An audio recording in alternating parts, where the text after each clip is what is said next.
From Lexington, Kentucky, welcome to the stage, Brent Allen. What up, Greenville? Come on now. Yeah. Don't sit down. You've been active all night, all right? We're gonna be good. We're gonna be good. Hey, Greenville, I'm gonna tell you a little bit about myself. Spent the last couple of years trying to lose a little bit of weight. I've actually lost about 200 pounds in the last couple of years, which has been awesome. Yeah, no, don't applaud, because I still have a whole other fat guy to go before I reach my goal. So, yeah, it's, I knew I had a problem when I walked into a Subway, and my picture was on the wall. Y'all, I stared at that thing for a solid minute before I realized it was just one of Jared's before pictures. Yeah. I think my downfall, though, is drive-thrus, man. I love a drive-thru. I really do. I pulled into one the other day and they're like, "Hi, welcome to Taco Bell. May I take your order?" "Yeah, let me get a..." "Pull around, Brent." And so you know you're fat when the lady at the drive-thru refers to you as one of her regulars. It happens. It happens. And do y'all know how hard it is to try to hide the food you just got from a drive-thru from the person whose drive-thru you're currently in? Yeah, I got some people over here that can relate. Yeah. I know I've got to lose some weight now because I've got a 3-year-old running around the house, and he's faster than I am. Yeah, you know how much it sucks to realize that he's figured it out. If he wants to get away from me, all he has to do is just run up a flight of stairs. You know?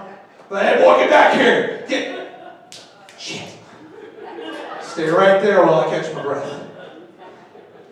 That happens. That happens. So, by round of applause, we got any parents in the audience tonight? Awesome, yeah. For everyone else of you who are not parents, I'm going to describe parenting for you in a word you probably won't hear a lot of parents do it, and it's this. It's fun. I love being a parent, and I tell people all the time, if anyone would have told me it'd be this much fun, I never would have laid awake all those nights in my 20s going, "God, please don't let her be pregnant. Please." No, I'd have been rolling the dice like, "Come on, lucky 7. Well, you don't do that. I tell you, one of the things I love most about being a father is it now gives me a good excuse to be in the toy store. Oh, it's awesome, man. I'm going through the toy store looking for all those toys from my childhood. You know, I'm grabbing Teenage Mutant Ninja Turtles, I'm grabbing Star Wars and the Avengers and the Hulk hands. Anybody remember Hulk hands? You know, my wife gets on me too. She's like, "Brent, those toys are too big for the boy." And I'm like, "The boy? We should get something for him." Should really be. It is. I love being a dad. It's fun. I've got him. We just had a brand new baby girl this last summer. Yeah. Oh, she is the light of my life. I was worried though. I was really, really worried because I believe in 2 things. 1, I believe in honesty, and 2, I believe in karma. And I was mostly worried that I wanted her to be cute. And y'all know that not all babies are cute. And like I said, I believe in honesty. And as it turns out, like, the thing I was most scared about is she looked like me. You know, because this does not make a pretty lady at all. So, no, but she came out, she looks just like her mama. She's cute as a button. Love her.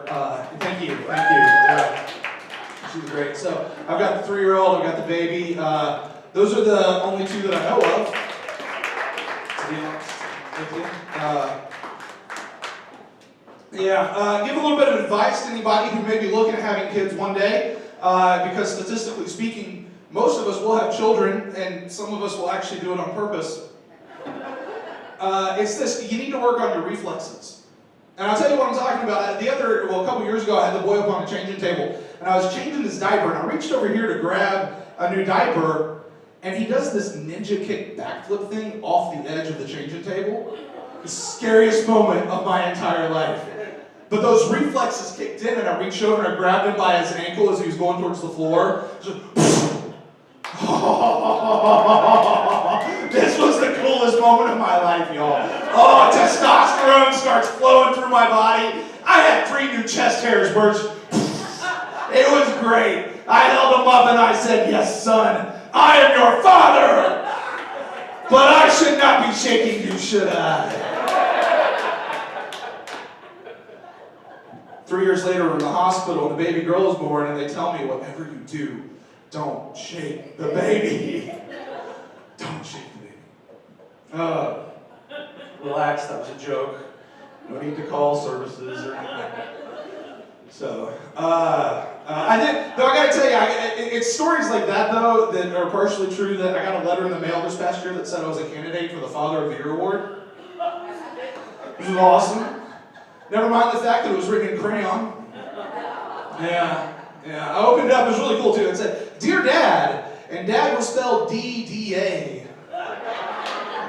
Son, your mother helped you write this, didn't she? No, I joke. His mom is actually one of the smartest people I know. My wife is a doctor, like a doctor. Like you hurt your arm, you go to the doctor, say, "Doctor, it hurts when I do this with my arm," and she says, "Don't do that. Now give me $125. Are you that kind of doctor? And if it sounds like I'm bragging, it's because I am. And you would be too if you were once a pizza delivery boy who got fired because there was a few pieces missing out of a box one night.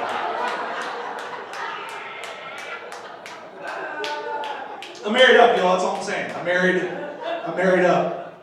So, but I tell people this too, being married to a doctor is not all it's cracked up to be. It really is. Because trust me, you don't want to be home making dinner one night and have your wife come home and be like, "Hey baby, how's your day at work?" And she comes over and she says, "Do you know just how many prostate exams I had to do today?"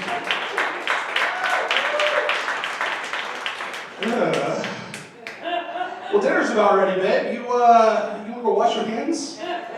Ready up? Yeah, or you don't want to be in bed later that night, and things are starting to get a little frisky. She reaches up to whisper something sexy in your ear, and what you hear is, "Turn the heavy coffee, boy." That will kill the mood. Quick. But we still have 2 children. So, no. Oh man. I gotta tell you, it's been a big year. This past year, my 3-year-old, he finally mastered potty training. Everybody give it up for him. Yeah. Oh man, I never thought I would be so excited for the day that my son could finally start using the same toilet as me. I just didn't know he'd be trying to do it at the exact same time as me. No matter how weird that might be for me or awkward that might be for me, it's not nearly as awkward as it is when he tries to do that same thing with his mother. You know what I'm saying?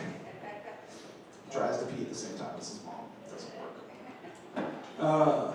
It really, yeah. I gotta tell you, potty training was a trip though. For 2.5 years, for like a year and a half, it was like every time I was in the bathroom taking a leak, he'd come busting down the door like he's the Kool-Aid man. Just, "Daddy!" And he'd do the same thing every single time. He'd run up and he'd stand between me and the toilet. And I know what you're thinking is that I peed on his head, but not so, because I've played Angry Birds and I can make that arc. Over.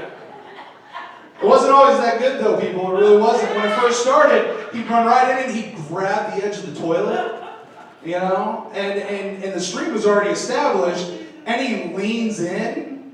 Now I don't know what that's about, but the only thing I could do is like throw him an inside pitch to Russian black off the plate a little bit. "Hey son, you better get back." Well, this little guy gets smart and he goes up and he comes up underneath my legs.